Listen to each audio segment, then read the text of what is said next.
아멘. 성경 말씀 함께 보시겠습니다. 구약성경 사사기 1장입니다. 사사기 1장 1절에서 10절의 말씀 함께 보도록 하겠습니다. 구약성경 359페이지, 360페이지에 있습니다. 사사기 1장 1절에서 10절의 말씀입니다. 여호수아가 죽은 후에 이스라엘 자손이 여호와께 여쭈어 이르되 우리 가운데 누가 먼저 올라가서 가나안 족속과 싸우리까? 여호와께서 이르시되 유다가 올라갈지니라. 보라, 내가 이 땅을 그의 손에 넘겨 주었노라 하시니라. 유다가 그의 형제 시므온에게 이르되 내가 접이 뽑아 얻은 땅에 나와 함께 올라가서 가나안 족속과 싸우자. 그리하면 나도 네가 접이 뽑아 얻은 땅에 함께 가리라 하니 이에 시므온이 그와 함께 가니라. 유다가 올라가매 여호와께서 가나안 족속과 브리스 족속을 그들의 손에 넘겨주시니 그들이 벳색에서 10,000명을 죽이고 또 벳색에서 아도니 벳색을 만나 그와 싸워서 가나안 족속과 브리스 족속을 죽이니 아도니 벳색이 도망하는지라 그를 쫓아가서 잡아 그의 엄지 손가락과 엄지 발가락을 자르매 아도니 벳색이 이르되 내 아래쪽에 70명의 왕들이 그들의 엄지 손가락과 엄지 발가락이 잘리고 내 상 아래에서 먹을 것을 줍더니 하나님이 내가 행한 대로 내게 갚으심이로다 하니라. 무리가 그를 끌고 예루살렘에 이르렀더니 그가 거기서 죽었더라. 유다 자손 예루살렘을 쳐서 점령하여 칼날로 치고 그 성을 불살랐으며 그 후에 유다 자손이 내려가서 산지와 남방과 평지에 거주하는 가나안 족속과 싸웠고 유다가 또 가서 헤브론에 거주하는 가나안 족속을 쳐서 셋세와 아히만과 달메를 죽였더라. 헤브론의 본 이름은 기랏 아르바였더라.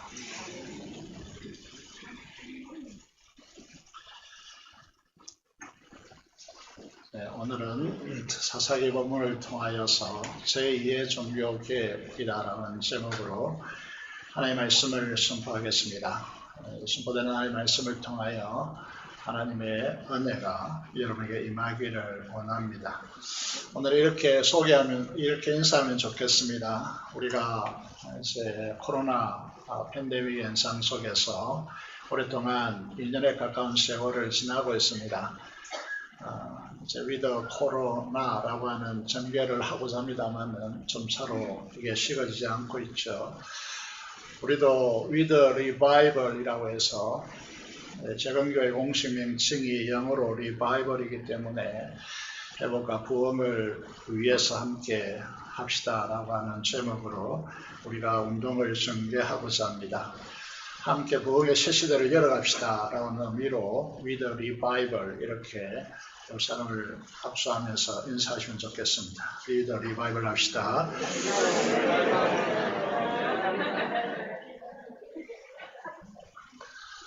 오늘 사사기 1장의 본문을 보시면 여호수아가 죽은 후에 이렇게 시작하고 있죠. 하나님의 약속의 땅 가나안 정복이라고 하는 역사적 한 획을 그었던 여호수아 장군이 죽습니다. 이 여호수아가 죽었던 나이가 몇 살 때 죽습니까? 사사기 2장 8절의 말씀을 보면 110세에 죽었다 이렇게 기록하고 있습니다.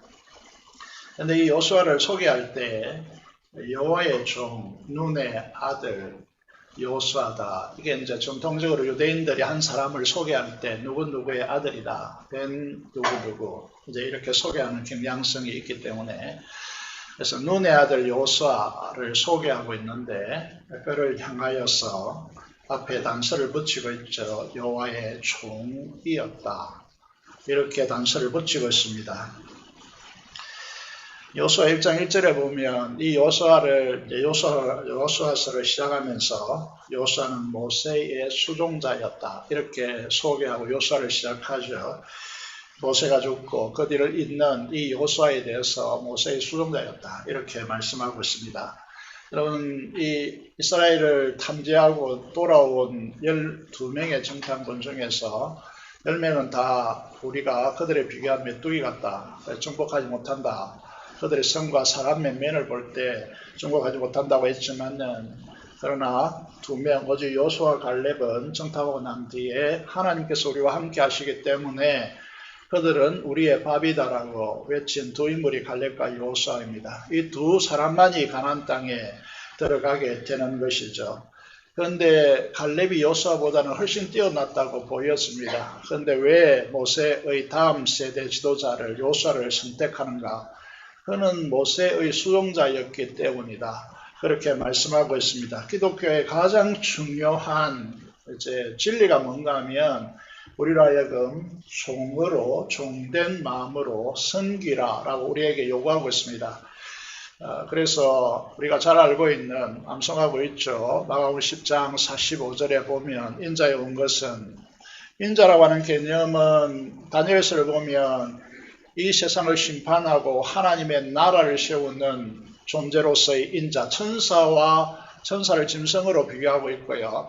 천사와 비교한 사람의 모습으로 오셨다라고 하는 의미로서요, 인자로 소개하는데, 이 인자는 유대인들이 생각할 때 다윗왕국을 건설하고 주변을 정복하고 새로운 나라를 건설할 대상으로 보고 있지만은, 그러나 하나님의 진리는 무엇인가 하면 이 인자가 온 것은 섬김을, 왕으로서 대접받고 이렇게 하기 위해서 온 것이 아니고 섬김을 받으려 함이 아니라 도리어 섬기려 하고 자기 결정적으로 자기 목숨을 많은 사람들의 대속물로 주려 함이라고 그렇게 말씀하고 있습니다. 그래서 이제 우리에게 요구하고 있죠. 너희도 주님과 같이 종된 마음으로 섬기며 이 세상을 살라라고 그렇게 요구하고 있는 것이죠. 그래서 사도 바울은 로마서 1장 1절에 사도 바울의 처음 서신이고 첫 절이 어떻게 시작되어집니까? 나 사도 바울은 예수 그리스도의 종입니다. 이렇게 시작하고 있습니다. 여러분, 주님의 종, 하나님의 종으로 인정받는다는 것은 우리 인생의 최대 영광과 찬사가 아닐 수 없죠. 여러분, 이들이 어떻게 그런 영광을 얻느냐 하면 하나님을 향하여 오로지 삶을 산 사람에게 붙여지는 가장 명예스러운 찬사라고 하는 것이죠. 옛날에 목회자를 향하여 주님의 종입니다, 이런 표현을 썼습니다. 요즘 잘 쓰지 못하는 이유는 목회자마저도 오로지 하는 인생을 잘 살지 못한다는 것이죠. 그런 의미에서 오늘 우리에게 요구되는 것은 하나님의 종 눈의 아들 여호수아가 110세에 죽었다. 이 기록은요, 우리가 얻을 수 있는 최대의 찬사라고 하는 것이죠. 여러분, 여호수아와 그 시대 이스라엘은요, 자신에게 주어진 가나안 정복이라고 하는 이 사명에 오로지 삶을 걸었다는 것이죠. 그래서 여호와의 종이라고 하는 칭호를 받게 되는 것이죠. 사사기 2장 10절의 말씀을 보면 여호수아와 그 세대의 사람도 다 그 조상에게로 돌아갔다라는 표현을 씁니다. 우리가 기독교에서요, 죽음을 그냥 끝났다 이렇게 표현하지 않고 돌아갔다라고 하는 용어를 왜 쓸까요? 죽음은 끝이 아니기 때문입니다. 본래 돌아가야 할 그 자리로 돌아가는 일이라는 것입니다. 그래서 우리가 잘 알고 있는 베나산상의 사건을 잘 알고 있는데, 거기에 죽었다고 생각하는 모세와 엘리야, 1400년, 예수님 태어나기 1400년 전의 사람이고, 엘리야는 아마 10세기 정도의 사람, 10세기가 아니고 이제 한 800년, BC 800년 시대의 사람이겠죠. 그 시대 사람이 죽지 않습니다. 사람은 죽지 않는다는 거죠. 이게 육체적으로 죽지 않는다는 의미가 아니고 그 영혼은 살아있다는 의미입니다. 그래서 예수님께 예루살렘에 오셔서 거기서 예루살렘에서 벨세, 예수님의 죽음을 논의하는데 그 죽음을 벨세라고 하는 용어를 씁니다. 이 벨세라는 용어를 쓰면요, 우리 자주 들었죠. 벨세 하셨습니다. 죽음을 높이는 말이라고 생각하는데 그런 의미가 아니고요, 세상과 이별해서 다른 세상에 가셨다라는 뜻입니다. 우리가 믿는 다른 세상은 어디죠? 천국이라는 것이죠. 그래서 우리는 장례식 때 이런 표현을 씁니다. 본래 그 본향으로 돌아가셨고 주님께로 가셨다. 그래서 우리는 귀주라고 하는 단어를 쓰게 되는 거죠. 여러분 연로한 성도님들이 있지만은요, 죽음을 두려워하지 않아야 됩니다. 우리는 천국으로 이동하는 것에 불과하다는 것이죠. 그럼 초상회로 돌아갔다라고 하는 이 표현을 쓸 수 있는 이제 이 부분을 보시면요, 그 세대는 신앙의 선맹성을 가지고 사셨다는 것입니다. 약속을 따라서 약속의 확신 가운데 걸어갔기 때문에 죽음을 두려워하지 않고 돌아갔다, 별세했다, 혹은 그 본향으로 주님께로 귀주하셨다라고 하는 이 신앙의 표현을 우리가 쓸 수 있는 것입니다.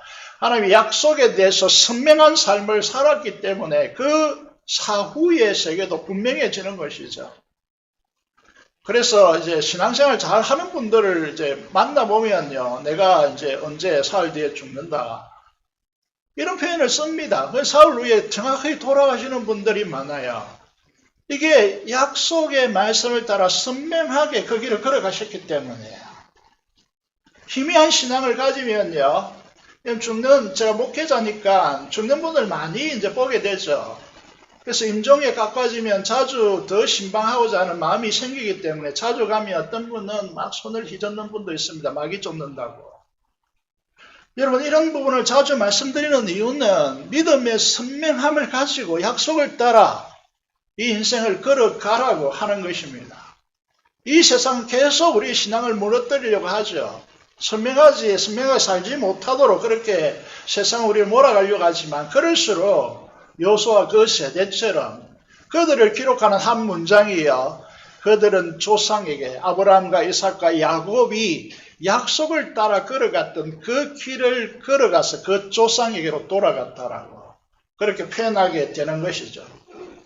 오늘 본문에요, 여러분 이 본문에 보면 빨간 글씨를 써놨지만은 여호수아 그 세대의 아들, 딸들이지만은 이 세대는요, 다른 세대라고 그렇게 표현합니다.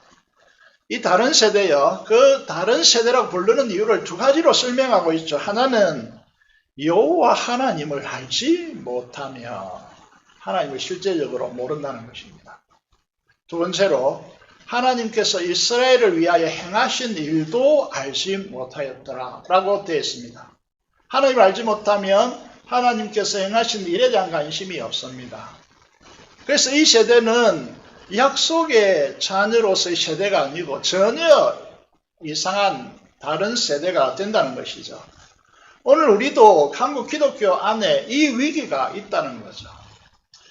여러분, 우리 직분자의 자녀들이 있지만은요, 이들에 대한 염려가 있는 것이죠. 이들이 정말 하나님을 알고 있을까? 하나님 말씀대로 살아내고 있을까? 염려가 생기는 거죠. 그래서 이 한국 이제 교회 지행을 보면서 이제 제2의 종교 계획이라고 하는 용어를 제가 쓰고 싶은 것입니다. 제2의 종교 계획은 원래 썼던 이 처음에 이제 썼던 분들은 어떤 의미로 썼느냐 하면 종교개혁 시대예요. 종교개혁 시대에 이게 이 지성소가 모든 성도에게 열렸는데 가톨릭은 이를 제한시켰습니다. 그래서 모든 성도에게 하나님의 지성소, 하나님의 보좌가 열렸다. 사제가 없어도 직접 나아갈 수 있다라고 하는 새 시대를 열었습니다. 그런데 이 제사, 하나님께 나가는 제사장은 사역자죠, 그죠? 그래서 평신도에게 사역을 열어야 된다, 이런 취지로 썼지만, 저는요, 한국교회의 시행을 보면서 하나님을 모르는, 하나님을 알지 못하는 다른 세대요, 하나님을 인격적으로 경험하지 못하는 영적 무지, 안매라고 표현을 썼는데, 하나님을 실제적으로 모릅니다. 지식적으로 안다고 해서 하나님을 만나지 못했는데 그 하나님을 안다라는 표현을 쓸 수가 없는 것이죠. 이것이 한국 교회에 서서히 그리고 더 속도 있게 밀물듯이 쓰나미 현상을 제가 영상을 통해서 보여드린 적이 있습니다. 그 이제 정체도 없고 그냥 밀려 들어오는 것이죠. 그래서 주님의 십자가 부활의 복음에 대한 거듭남의 핵심의 감격이 점차로 사라지고 있고요. 갈라디아서 오늘 이제 찬양을 했잖아요. 이 찬양이 정말 마음에 이렇게 가슴을 때리는 것은, 내가 주님의 손에 나의 손을 못 받고, 주님의 발에 내 발을 주님의 발에 못 받고, 그리스도와 함께 죽고 그리스도와 함께 산다라고 하는 이 삶이 실제적으로 부과되지 않는 것이죠.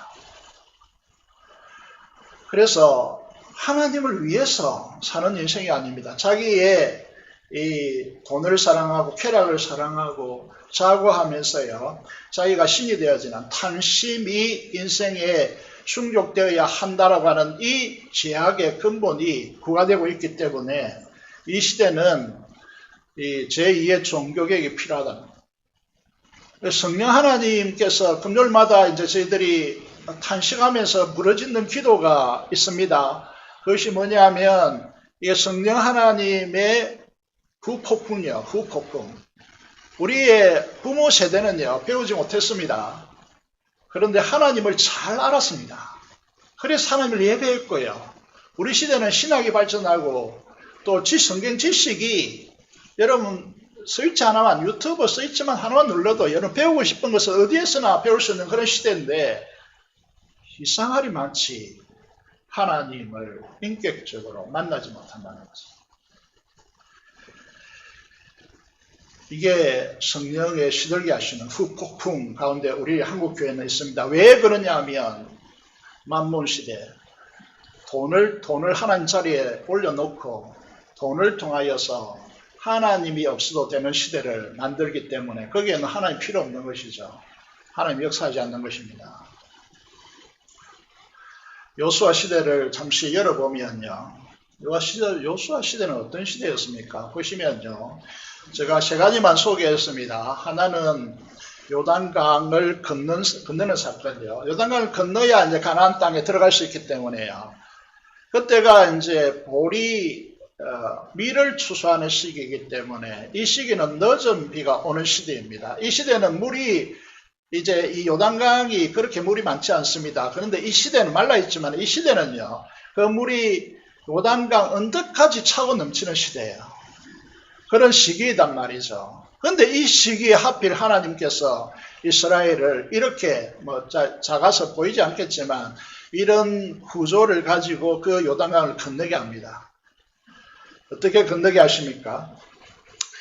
여러분 제사장들이 언약궤를 매게 하고 그 제사장들이 언덕같이 넘치는 그 물을 두려워하지 않고 건너라고 하십니다. 그때 발을 담글 때 이 요단강이 위에서 물의 흐름이 끊어집니다. 멀리 이렇게 표현했습니다. 사르단이라고 하는 지역에서요. 아담성읍이라고 하는 곳이 있는데 그곳에 한 곳에 물이 쌓이는 것입니다. 그러지 않고 끊어졌어요. 그래서 요단강을 건넙니다. 그 가운데 12개의 돌을 가져와서 건너서 그곳에 12개의 돌을 씌워서 이걸 길갈이라고 말합니다. 언약의 장소란 뜻이죠. 두 번째는 여리고 점토입니다. 여러 차례 소개를 했지만은요. 우리 교회의 높이 10m가 넘게 이렇게 벽으로 되어 있고요. 그 이중벽으로 되어 있습니다. 그리고 그 위에는 집들이 있고 거기에 마차들이 다니고 있는 엄청나게 견고하고 넓고 큰 이제 높은 그런 성벽이었죠. 이스라엘 여수는 도저히 그 성벽을 타고 넘을 수가 없습니다. 그런데 하나님께서 어떻게 말씀하십니까? 지금까지 이스라엘이 한 번도 듣지 못하고 경험하지도 않는 그런 방식을 하나님께서 명령하시죠. 그게 뭡니까? 이 양의 뿔을 가지고 만든 양각이라고 합니다. 양각 나팔을 진 7명의 제사장들 앞에 세우고 그 뒤에 법궤가 있고요. 그리고 그 군대가 이제 뒤를 따르게 하고 하루에 한 바퀴씩 그 여리고성을 돌라고 하고 마지막에는 어떻게 합니까? 7바퀴 돌라고 하고 이 양각 나팔을 가진 제사장으로 길게 부르라. 그때 이스라엘 군대 전체가 함성을 질러라. 그러면 여리고성이 무너지리라. 순종하겠습니까? 이래. 여러분 여기 아파트가 막 절벽에 있었는데 그 동네 이 편한 세상 이렇게 하루에 한 바퀴 돌고 마지막 7바퀴 돌고 고함 치면 저게 무너지겠습니까? 순종합니다. 말도 되지 않는 이 요구에 순종합니다. 어떻게 되었죠? 무너집니다. 정복합니다. 남부 전제 예루살렘을 비롯한 이 5개의 부족이 예루살렘 왕 이제 이 아도니 세덱이라고 하는 인물을 중심으로 해서 기브온을 비반했기 때문에 기브온을 치기 위해서 뭉칩니다. 그때 이스라엘이 그곳에 가죠. 그때 어떤 일이 일어납니까? 하나님께서 여호수아에게 이렇게 말합니다. 가라고. 내가 너와 함께 하여서 이 군대를 너에게 넘겨주겠다고 약속하십니다. 그 한마디 딱 듣고요. 밤새도록 길갈에서요. 이 기브온 지역까지 올라가서 기습합니다. 말도 안 되는 것입니다. 이거는. 이 연합군을 도무지 부술 수 없는데 하나님께서 순종하는 이 이스라엘을 이제 기습 전쟁을 하니까 깁스하니까 도망가겠죠. 그 도망하다가 이게 숫자가요 10배에 1 이렇게 하면 기습해도 나중엔 다 휩싸이가 죽습니다. 이거는 기습 전쟁이 필요 없다는 거죠. 숫자가 워낙 중대하면 이 현상이 일어난 거죠. 도망하다 보니까 조그맣거든요. 칼도 없거든요. 다시 돌이켜서 때린다면 이 꼼짝없이 죽는 겁니다. 그런데 하나님께서 어떻게 하십니까? 벳호론이라고 하는 이 이제 비탈길에요. 거기에 우박을 하나님께서 쏟아 부으십니다. 그러니까 그 우박에 맞아 죽는 것입니다. 이게. 그리고는 이제 이게 태양이 지려가니까 여호수아가 기도하죠. 알란 골짜기 위에 떠 있는 태양이 더 이상 내려가지 않도록 하나님께 기도하고 선포적으로 기도합니다. 알란 골짜기 위에 태양을 머물러라. 태양이 머뭅니다. 이게 우리가 이제 오늘날 과학적 상식이 있으니까 이게 어떤 의미를 가지고 있습니까? 태양이 멈췄다. 이 말은 지구 자전이 멈췄다는 뜻인데 이렇게 되면 중력이 어떻게 되죠? 달이 어떻게 되고 이 둘러싸고 있는 중력들이 어떻게 되죠? 한꺼번에 물에서 내리겠죠. 그럼 어떻게 됩니까? 이 사실을 오늘날 과학자들 믿으려 할까요? 우리의 이 과학적 지성을 가지고 이걸 믿으려 할까요? 그래서 신화라고 말합니다. 그러면요, 이 역사가 이게 나사 우주국의 연구에 의해서 이게 밝혀지죠. 밝혀집니다. 지구의 자전이 멈출 때가 딱 두 군데인데 한 번은 거꾸로 돌았고요. 한 번은 멈췄습니다. 이 사실이 누구에 의해서, 하나님에 의해서 누구를 통하여서 순종하는, 말씀 그대로 믿는 순종하는 여호수아 그 이제 백성들을 통해서 이루어진 역사적 사실이라는 거죠. 이 일의 결론을 여호수아 그 시대 사람의 결론을 이 갈렙이 이렇게 천명합니다. 어떻게 천명하느냐 하면 여호수아 14장 8절과 14절을 보면 두 가지 단어가 딱 떠오르죠. 하나는 나는 내 하나님 여호와께 충성했다. 그리고 마지막에 이는 그가 이스라엘 하나님 여호와를 온전히 쫓았습니다. 이렇게 됐습니다. 충성과 온전함이란 단어가 이제 떠오르는 것이 이 시대를 규정하는 중요한 단어입니다. 그런데 오늘 우리를 보십시오. 여러분의 인생 속에 온전이라는 단어가 뭐가 됩니까? 오늘은 최고 유행하는 기독교 사회에서 통용하는 단어가 뭡니까? 적당히 해라고. 이 적당히가 어떤 문제를 일으키는지 여호수아와 그 순종의 세대들이 돌아가시자마자 그 다음 세대들이 어떻게 됩니까? 바알과 하나님을 버리고요. 바알과 아세라 섬기는 자들로 변질되었습니다. 어떻게 이렇게 될까요? 한 세대가 지나가기 전 100년이 흐르기 전에 이렇게 급속도로 가나안 땅에서 이스라엘에 하나님 신앙하는 것이 폐허가 되어서 가는 것이죠. 그 현장을 좀 알기 위해서 기도원 시대를 보겠습니다. 기도원 시대를 보시면요. 사사기 6장 25절에 하나님께서 기도원에게 임하십니다. 그리고 말씀하시죠. 그 말씀의 내용이 28절에 보면요. 그 말씀에 이제 철저히 기도원이 순종합니다. 자기 집에 종 10명을 데리고 와서 자기에 임하여 말씀하신 대로 순종합니다. 그 말씀의 내용이 이제 적혀 있죠. 바알의 제단을 파괴하고요. 부수고요. 그리고 그 옆에 이제 아스다롯 신상이 있는데 그 아스다롯은 나무로 조각해서 세운 것입니다. 그래서 그것을 찍었죠. 그리고 이제 이 산성 위에요. 하나님을 양 무너진 하나님의 제단을 회복하고 그 제단에서 제사를 하나님께 드립니다. 그 제사를 드리는 제물은 자기 집에 있는 둘째 황소를 잡아서 하나님께 드립니다. 이 황소라는 것은 농경사의 절대적이죠. 이 구조를 보면서요. 오늘 이제 이 시대에 우리들에게 예배가 무너져 있고 하나님을 향한 재단이 무너져 있고 이런 예배가 훼손되어 있는 우리 시대를 바라보면서요. 우리가 어떻게 가야 되는가? 이 하나님 역사는 공식이 있습니다. 이 기도원에게 뿐만 아니라 이 기도를 통하여 우리에게 한결같이 적용되는 철칙이 있다는 거죠. 그것이 무엇이냐 하면 성령 하나님의 역사로 하나님을 인격적으로 만나는 역사가 일어나고 이걸 우리는 이제 임재의 영광을 경험한다라는 표현을 씁니다. 성령 하나님 안에서 하나님께서 우리를 만나주시는 것이죠. 하나님이 인격적으로 만난다 이런 표현을 씁니다. 그때 어떤 현상이 일어난가 하면 이전에 스쳐 지나갔던 하나님의 말씀들이 나의 말씀으로 생생하게 들리는 역사가 우리 안에 일어나게 됩니다.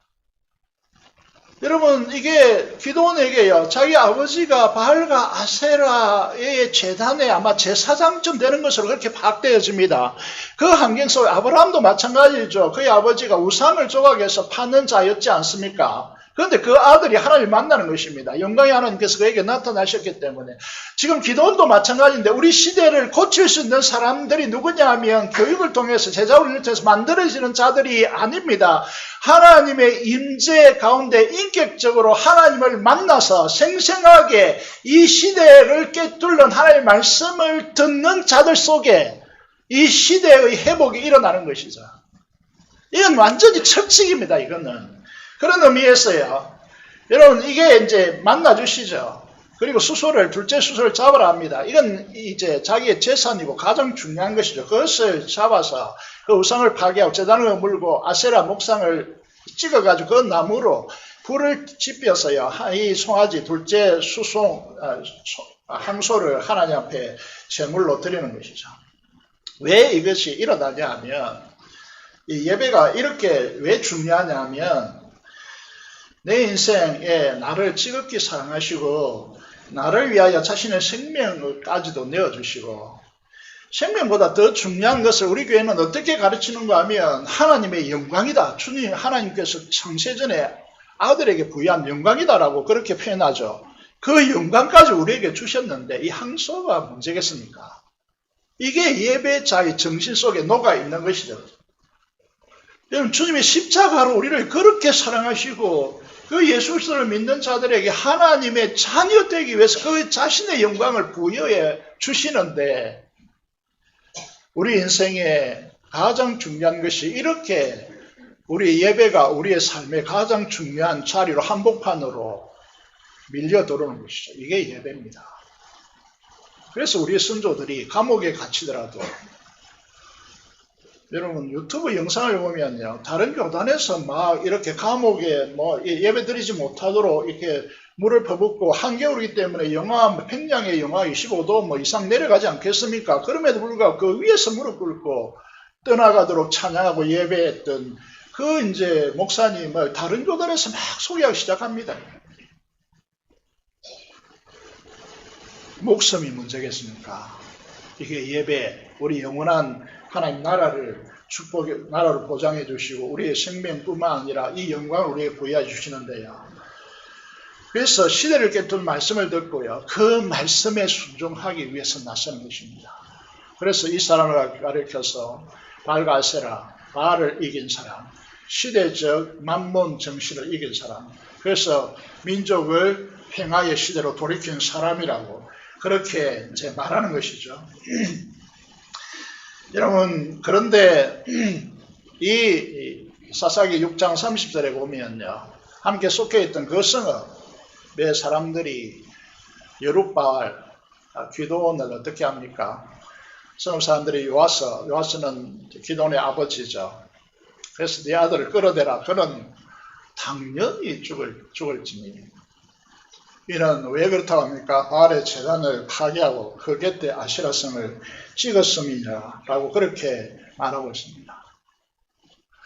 보통 종교들 심성이라면요. 하나님을 그의 선조들이 이렇게 섬겼던 사람이고 그의 앞에 부모 세대들이 요수아와 그 아버지, 어머니 세대들이 이렇게까지 순종하여 하나님의 태양이 멈추는 역사, 그 여리고성이 무너지는 역사, 이 역사를 경험했던 세대가 돌아가셨다고 해도 아무리 이 세대가 그죠? 바알가스를 섬긴다 해도 이 기도원을 통하여 하나님께서 이 사인을 그에 주었다면 회개해야 될 거 아니에요. 회개해야죠. 그런데 어떻게 합니까? 기도원을 죽여야 한다. 그것도 당연하다고 그렇게 말합니다. 여러분, 오늘 만몬의 우상 숭배자들도 똑같이 행하게 되었습니다. 일제 이제 점령 시대 때 말이죠. 일본 식민지 시대 때 말이죠.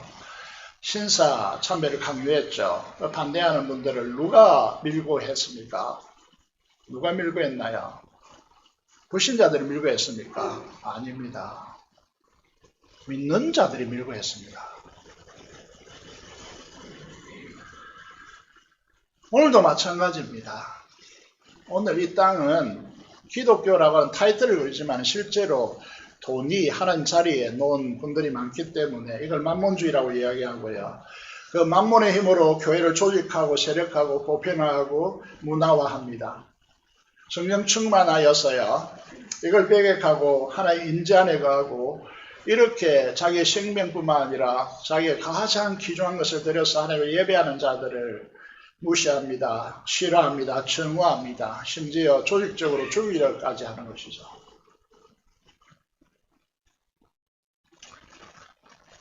왜 이렇게 변질되었을까요? 그 핵심적 요인은 무엇일까요? 도포를 통해서 확인하겠습니다. 가나안 정복 전쟁 시대 요사와 함께한 세대는요, 순종의 세대였고 그 순종을 통하여 하나님의 기적이 상식이 되었지만 그런 역사를 만들어냈습니다. 이거를 신학적으로 규정해 보면 칭의의 시대이다 이렇게 말할 수 있습니다. 그 다음에 이제 그 다음 세대요. 다른 세대라고 표현하는 이 다음 세대 가나안 땅에 지파별로 분배된 땅에 구체적으로 정착하여서 농사를 짓고 살아야 하는데 그 삶의 현장에서요. 각 12지파의 삶의 실제의 문제에서요. 농사의 기술에 하나님이 필요한 것이 아니다라고 착각한 것입니다. 그 농사의 기술은 바알과 아세라를 숭배하는 그 가나안 거민의 농사법이 더 절실하게 자신들에게 필요했고 그 삶을 답습했고 하나님의 말씀으로 변혁시키고자 하지 않았습니다. 이게 성화의 가정인데요. 여기에 실패했기 때문에 바알과 아세라, 만몬에 물들어진 것입니다. 핵심은 여기에 있습니다. 정확하게 보셔야 되는데 우리의 삶에도 마찬가지라고 생각합니다. 그 분배된 땅에서요.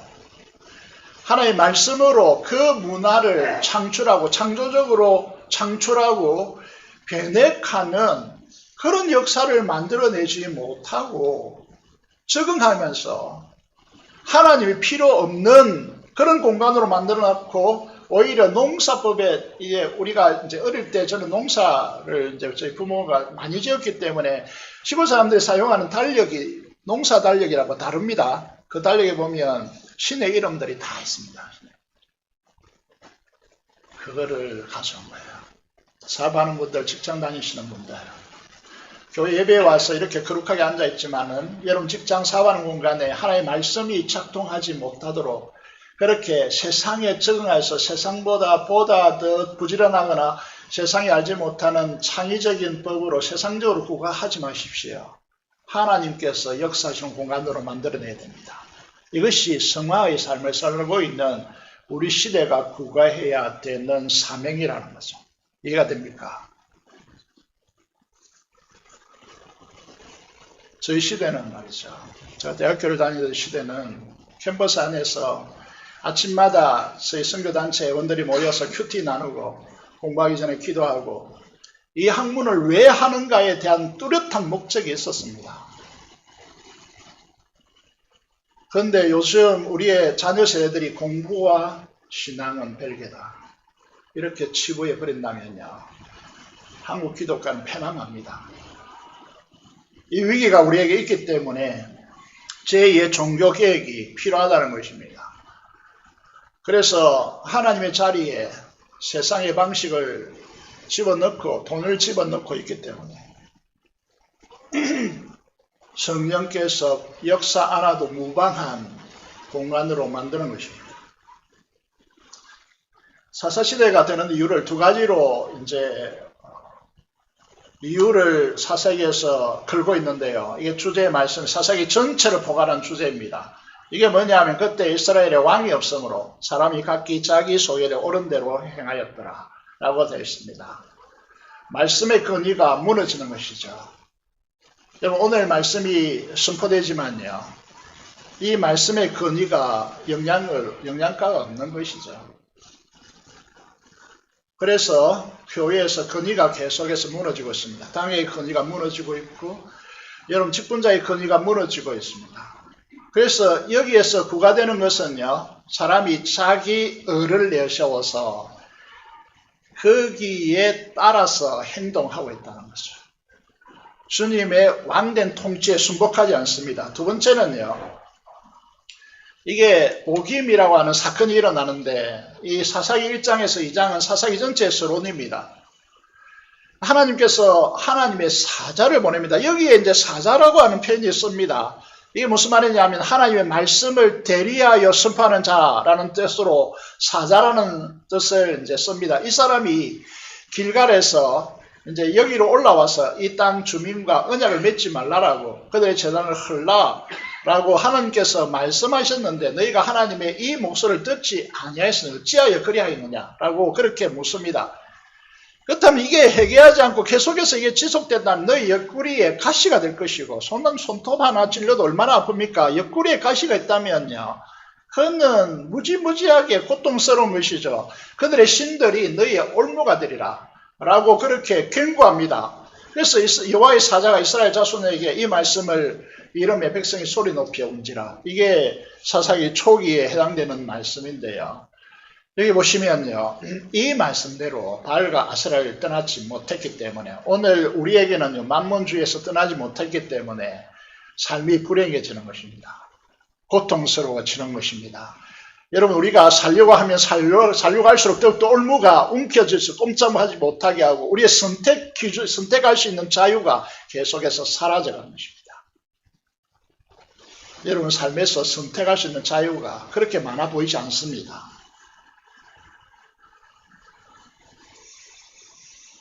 어찌하여 묻고 있습니다. 어찌하여 직장과 가정과 학교라는 삶의 자리에서 세상의 방식을 구하지 말고 하나님 말씀이 역사하시도록 순종의 너희 삶을 왜 드리지 않느냐라고 이 시대를 향하여서 우리에게 말씀하고 있습니다.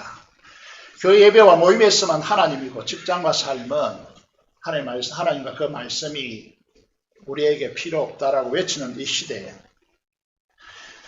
내 경험과 내 능력과 내 일성적 사고로 이 일을 하고자 하는 이중성을 띠고 있기 때문에 그래서 이제 우리 교회 외치죠. 여러분에게 얼마로 구입하는지 모르겠지만 큐티책을 사라고 그렇게 요구하고 있지 않습니까? 큐티가 간과되죠. 화면을 보시면요.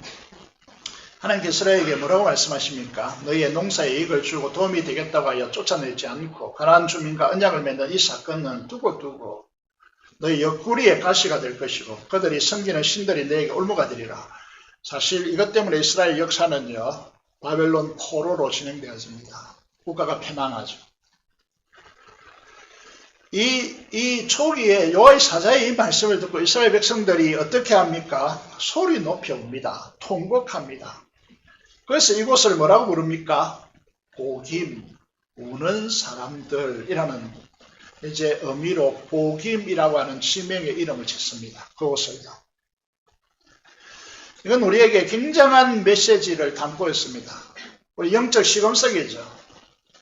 예외에 부딪혀오는 이 말씀을 안고야 통곡하고 하나님 앞에 무릎 꿇는 이 복임의 은혜가 여러분에게 있느냐는 것이죠. 너희는 만몬 우상 숭배자라고 하는 이 말씀 앞에 선포 앞에요. 가슴을 찢고 통곡해 본 적이 있느냐는 것이죠. 우리 교인들은 압니다. 제가 하도 만몬주의 이렇게 하니까요. 우리가 교회 학교도 이제 마산 재건교회 교회와 우리 교회 주일학교의 재정을 비교한 적이 있습니다. 우리 교회 주일학교 전체의 재정과 마산교회의 재정을 비교한 적이 있는데 우리 교회 한 부서의 재정이 마산교회 전체 교회학교의 재정보다 많습니다. 이 말을 왜 드리느냐 하면 우리가 혹시 이게 만몬주의가 아닐까? 돈이 있으면요 기도하지 않습니다. 그래서 부자는 천국에 못 간다라고 하는 말씀을 주님께서 하시죠. 이 돈이 주님 앞에 제어되어야 됩니다. 만몬주의는요, 내가 만몬주의인가 만몬주의가 아닌가를 분별하는 기준은 이런 것입니다. 하나님의 약속의 말씀에 관심을 두지 않습니다. 왜? 그거 없어도 세상에서 얼마든지 살아갈 수 있기 때문에, 직장생활 할 수 있고 공부할 수 있기 때문에 이런 가정은요 가정예배 드리지 않죠. 가정예배 안 드립니다. 하루를 마무리할 때 가족들 모아놔서 기도하지 않습니다. 가장 위험한 세대는 어떤 세대입니까? 자기 의로 하나님의 권위, 이 말씀들 가정예배 드리라, 큐티하라, 기도하라, 하나님의 말씀에 순종하라, 이런 말씀이 들리지 않습니다. 무시 때리는 것이죠. 회개와 통곡의 눈물이 없습니다. 여러분 예배 드릴 때 말씀을 들으면서 내 삶이 말씀이 찌름으로 방어적입니까? 아니면 그걸 수용해서 눈물을 흘리십니까? 가슴에 흐르는 영적 눈물이 있는 사람들이 복된 사람입니다. 여러분 생에도 우리 교회가 아멘 하지 않아도요 진정으로 말씀을 듣고 그 말씀 앞에 가슴에 흐르는 눈물을 안고 내 능력이 아니라 하나님의 선한 능력에 휩싸여 살기를 원합니다라고 하는 이 눈물이 있는 성도들이 이 시대의 복된 성도들이죠. 그렇지 않습니까? 이 영적 우리 선조들이 예배의 토대로 마련해 놓은 이 영적 유산은 한꺼번에 무너지는 것이 아닙니다. 사사시대를 보시면요. 오늘 1장을 읽었는데 1장을 서론이기 때문에 정확하게 읽어내야 합니다. 첫 번째 보면요. 이스라엘이 하나님께 기도합니다. 하나님께 묻고 있죠. 하나님 묻는 신앙은 정말 좋은 것인데 여기에 미묘함이 깔려 있습니다. 무엇이냐 하면 우리 중에서 어느 지파가 먼저 올라가야 됩니까? 라고 하는 질문을 하나님께 던지고 있습니다. 여러분 이 좋은 신앙의 태도가 아닙니다. 이거는 이스라엘 지파 입이 승리를 해놓았고요. 이스라엘 각자 지파가 각자 분배된 지역에서 그 땅에 들어가서 그 주민을 몰아내고 그곳에 정착해야 되는 이 시기인데 여러분 이 시기의 시대적 의미를 못 읽고요. 누가 먼저 가느냐 이 질문은 그곳에 골리앗 같은 거민들이 있고요. 철병거를 가지고 있는 민족이 눈에 보이기 때문에 하나님이 보이지 않습니다. 그래 두려워서 내가 먼저 나서겠다는 것입니다. 신앙에 있어서 교회가 좋은 교회인가를 보시려면요. 자원하는 열정을 가진 사람들이 기쁨으로 하는 이 사람들이 많아야 돼요. 저 사람이 하면 내가 하겠다. 이런 교회는요. 무너진 교회고 다닐 필요가 없는 교회이지 않느냐. 극단적으로 말할 수 있습니다. 누가 먼저 가릴까? 여러분 이 질문을 가지고 저 사람이 하면 나도 할게. 누군가 이 문제에 나서주면 나도 뒤따르겠다. 이런 방식을 구하지 마십시오. 우리 신앙의 중요한 시금석입니다. 두 번째로요. 그러다 올라가라 그러는데 같이 혼자 가지 못하겠다는 거죠. 그래서 신앙 행제죠. 행제 집합입니다. 시몬에게 요청해서 같이 가자. 내가 먼저 하는데 너희도 도와주면 우리가 다 끝나고 난데 내가 너희들 도와주겠다 이렇게 말합니다. 굉장히 어떻게 들립니까? 인간적으로 보면 굉장히 아름답고 연합의 원리가 작동되어지고요. 만약에 사사기 본문을 읽고 우리도 그와 같이 하자라고 이렇게 설교한다면 사사기 하나님의 말씀을 모르는 것입니다. 인간의 연합된 힘을 바탕으로 구축된 이 연합은 하나님의 공간을 없앤다는 것입니다. 여러분 이 사실을 우리가 고아야 됩니다. 교회에서 다수가 진리입니까? 절대로 다수가 진리가 아닙니다. 만약에 이 사사기적인 그런 마음을 품고 있는 다수가 모여서 결정하는 것은 그건 100% 진리가 아닙니다. WCC 세계교회 협의회죠. 이게 교회 80%가 세계교회가 가입되어 있습니다. 이 다수 가입되고 이게 진리입니까? 무당을 불러가지고 하나님을 예배한다고 무당에 구설함으로써 예배한다고 하는 이 미친 집단이 진리입니까? 그래서 우리 교회, 우리 시대에요, 하나님을 사랑하는 자들이 기도로 말씀을 품고 기도함으로 깨어 있어야 하고 분별력을 가져야 됩니다. 이 시대에 가장 중요한 건 분별력이 될 것입니다. 이게 기도하고 말씀을 품고 기도하지 않으면요, 다수의 힘에 민주주의라 해가 민주주의, 교회 민주주의 택도 없는 이야기죠. 왕적 통치 기관입니다. 세 번째요. 좀 시간 관계상 줄여서 설명하겠습니다. 유다 지파 올라갔습니다. 올라가서 이제 가나안 족속과 이제 이 브리스 족속이죠. 이 두 족속이 있는 곳에 베색이라고 하는 이제 이름이 있죠. 그래서 그곳을 지배하는 왕이 누구냐면 아도니 베색입니다. 원래 이곳은 79족이 이제 살고 있던 지역이었죠. 그런데 이 아도니 베색이라는 인물, 뛰어난 인물이 나타나가지고요, 이 지역을 전부 다 통합시켜 버립니다. 그래서 그 지역을요, 아도니 베색이라고 하는, 베색이라는 새로운 지명을 부여하고요, 자신을 이제 아도니 베색 왕으로 통치하는 것이죠. 이 과정에서요, 공포 정치를 실행합니다. 70명의 이 부족 족장들이 드리고 성경에서는 왕들로 그렇게 표현하는데 엄지손가락을 자릅니다. 고대에서는 왼손 의미가 없고요. 오른손 중요하죠. 이 엄지손가락, 가장 중요한 손가락을 자릅니다. 엄지발가락을 자릅니다. 그러면 절뚝거리겠죠. 그죠? 그리고는 아도니 베색의 왕의 상 밑에서 이제 쌀을 하나하나씩 죽도록 이렇게 합니다. 완전히 수치죠. 그러면서요, 이게 이제 자르면 어떤 공포 정치를 실행하는 것입니다. 이 떡으로서, 인자함으로써 백성들의 감동을 주는 것이 아니고 칼을 통하여서 공포 정치를 실행하는 것입니다. 그런데 놀랍도록요, 이 유다가 이 아도니 베색을 점령하고 점령하면서요, 이 아도니 베색이 행한 이 분노와 공포 정치를 실행합니다. 무슨 문제가 있습니까? 이게 성경에 보시면요, 아도니 베색이 하나님께서 자기의 지난날의 죄를 지적하셨다 이렇게 표현되는데요, 이것보다 더 중요한 문제가 있다는 거죠. 그것이 뭐겠습니까? 이렇게 표현할 수 있습니다. 하나님의 나라는 살롬의 나라입니다. 평강의 나라이죠. 지배하더라도요, 공의가 긍휼 속에서 구가 되어야 할 하나님의 나라입니다. 그런데 분노의 칼을 가지고요, 공의라고 하는 미명 아래서 이 칼을 휘두르고 공포정치를 실행하는 이 아도니 베색이 유다지파, 가장 중요한 유다지파가 왜 중요합니까? 다윗 왕국이 그 지파에서 일어나기 때문이죠.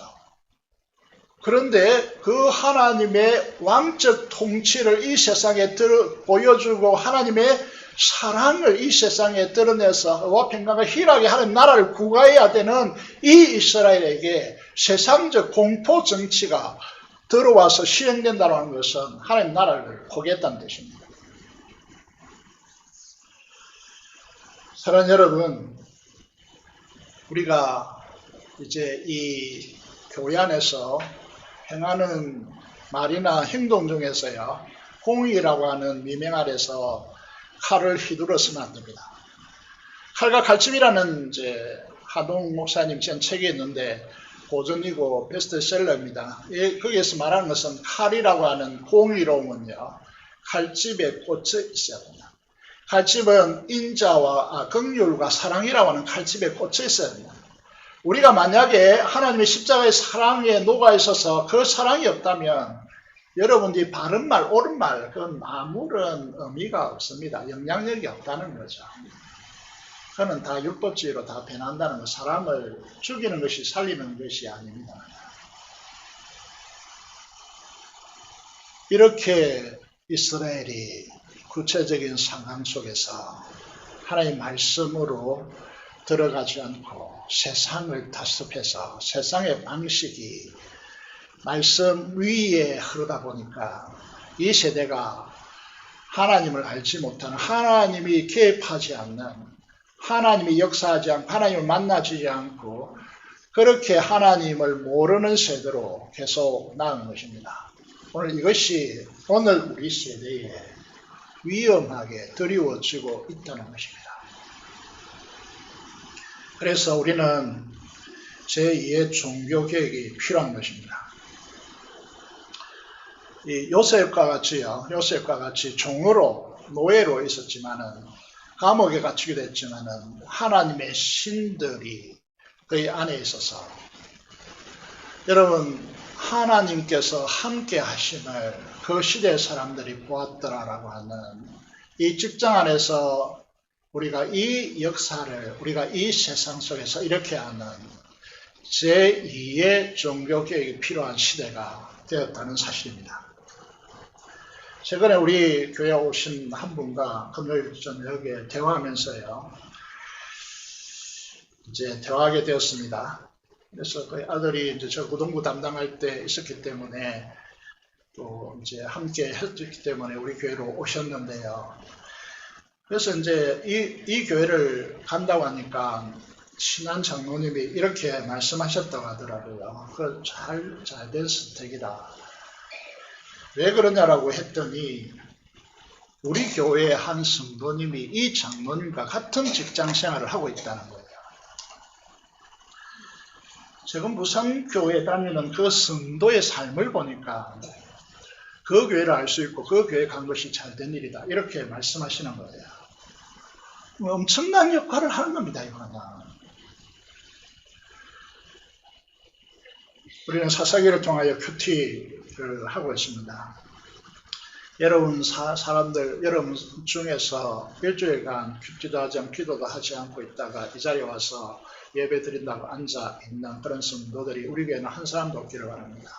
내일 큐티하시고 기도하시고 하나님의 말씀이 여러분 직장과 가정과 학교의 현장에 녹아서 내려서 요수아 시대와 같이 하나님께서 여러분들의 말씀을 듣고 기도하는 그 역사 속에서 임하시고 역사하셔서 여러분들이 하나님 나라를 드러내시고 이 땅에 죄의 지배 아래 탄식 가운데 살아가는 사람들에게 소망이 되고 길이 되어지고 희망이 되어지는 그런 성도의 삶이 되어지기를 원합니다. 이것이 오늘 제2의 종교개혁을 부르짖는 이유입니다. 요셉과 같이, 다니엘과 같이 우리에게 어떤 상황이 오든지 간에 성령 하나님의 충만함 속에 거하시고 성령 하나님께서 말씀을 통해 비춰주시는 하나님의 말씀을 역동적으로 품고 그 말씀 속에서 역사하시는 하나님이 여러분 삶의 현장 곳곳마다, 사업하는 곳곳마다, 직장의 현장 곳곳마다 저 사람이 있으므로 우리는 안심이 된다. 저 사람의 기도가 있으므로 우리 직장의 미래가 밝다. 이런 역사, 천사가 이루어지길 원하고 여러분 일생을 살아오면서 여러분 주변이 여러분을 통해서 주께로 돌아온 사람이 한 사람도 없다. 이건 문제가 있죠. 그죠? 문제가 뭔가 있습니다. 그런 의미에서요. 오늘 이 시대에 하나님의 역사, 이 현장에 설 수 있기를 간절히 소망하고 With the Revival이라고 하는 다시 함께 우리가 함께함으로써 여러분 다시 이 시대에 부흥이 일어나고 특별히 이 영적 굶어진 이 동구에서 우리 교회를 위하여 새로운 부흥의 역사가 다시 기록되었으면 제2의 사도행전적 역사가 저와 여러분을 통해서 이 땅에 기록되어지는 축복이 있기를 주님의 이름으로 축원합니다. 기도를 드리겠습니다. 오늘 말씀을 받은 이 말씀을 통해서 복음의 역사가 여러분에 일어나기를 원하고 또 하나님의 충만한 영광의 새 시대를 구하기를 원합니다. 하나님 우리를 사용하여 주시고 회개하오니 우리를 새롭게 하여 달라고 기도하시고 민족의 복음과 통일과 파송된 선교사를 위해서 하나님 성으로 기도하도록 하겠습니다. 기도하겠습니다. 살아계신 아버지 하나님 은혜를 감사합니다. 우리를 이 자리에 불러주시고 은혜의 하나님께서 우리를 축복하여 주심을 진심으로 감사를 드립니다. 하나님께서 은혜를 베풀어 주시옵소서. 하나님께서 역사하여 주시옵소서. 우리에게 하나님의 은혜가 필요합니다. 성령 하나님의 충만한 역사가 필요하고 하나님의 영광의 임재를 경험하는 역사가 필요합니다. 그래서 하나님의 성령 부흥의 새 시대가 열릴 수 있도록 하나님께서 역사하여 주시고 오로지 말씀에 순종하는 자리에 설 수 있도록 하나님께서 우리를 축복하여 주시옵소서. 우리 민족 봉헌을 위해서 기도합니다. 이 지역 사회로부터 우리 민족이 새로워지게 하시며 이 아버님 강산이 재단되어져 이 백성이 재물되라고 우리 성도들이 눈물로 기도했는데 우리도 금식하며 이를 위해서 기도합니다. 하나님께서 역사하여 주시고 속 깊이 없는 통일을 허락하여 주시고 파송된 선교사 보호하여 주시고 이 코로나 팬데믹 현상 속에서 주축되지 않도록 도와주시고 우리 교회가 이 선교사역 보내는 자의 선교 사명을 잘 감당할 수 있도록 하나님께서 역사하여 주옵소서. 우리 주 예수 그리스도의 이름으로 기도드리옵나이다. 아멘. 찬송과